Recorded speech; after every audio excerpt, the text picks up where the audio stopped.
Good morning. Yeah, first of all, how bad is this drought in your opinion? And I'm interested to know what your perspective is on the media reporting of it. I think the drought is really quite serious. We've seen the lowest levels of rainfall, as you said already, in the last 50 years. July has been the lowest rainfall for July on record. So we're seeing very little water coming into the system. And this was after a fairly dry sort of spring as well. And so if you sort of put these things together, what we end up with is we just haven't got enough water coming into our system. And we're used as a country to having a lot of rain. Let's face it, the Brits spend a lot of time talking about the rain and the weather. We haven't seen that rain, and we rely on that rain to keep these water resources in the reservoirs and the aquifers topped up. So, yeah, it is a serious problem. I mean, the media, the press this morning, absolutely full of pictures of almost dry reservoirs.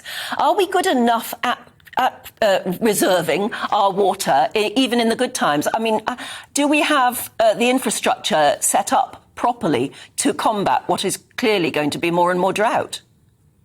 I think if you compare where we are today with where we were the last time with this big drought, and I remember it well as a teenager. I remember standpipes. I remember lorries going around with water supplies because the water was turned off because it just wasn't water.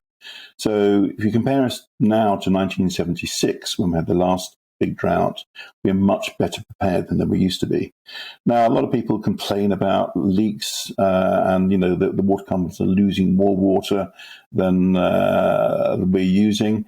There's a certain amount of truth to that, but they're getting much, much better at repairing those and actually conserving that water. But you have got what is tragically a sort of a series of events which has brought this very, very dry weather. And I think we do need to think about this in the future because we are going to see more of these droughts.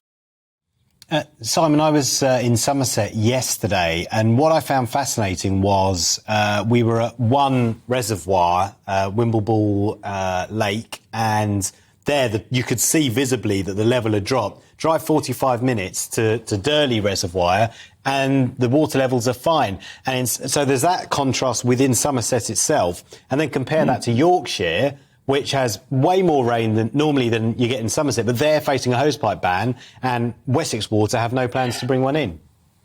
Wessex Water, I mean, ironically, I'm sitting here at the moment in Wessex Water myself, and they have no plans.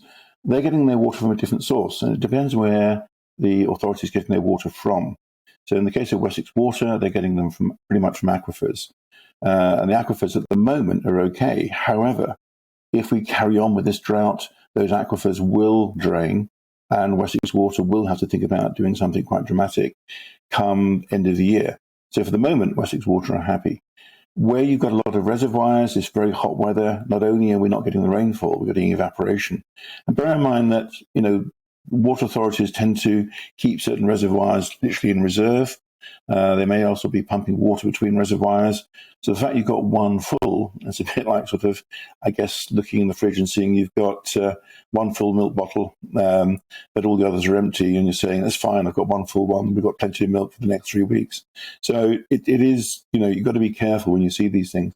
And if you look at some of our rivers, the rivers really are very dry, not just in the UK, but across Europe. You know, I've seen some quite terrible pictures of places like the Loire, where you've literally got a stream going down the middle of these huge riverbeds. And so it's a European-wide problem. In fact, it's a global problem insofar as the wobbles in the jet stream at the moment are bringing these very high-pressure systems, this very warm, dry weather to a number of places around the world.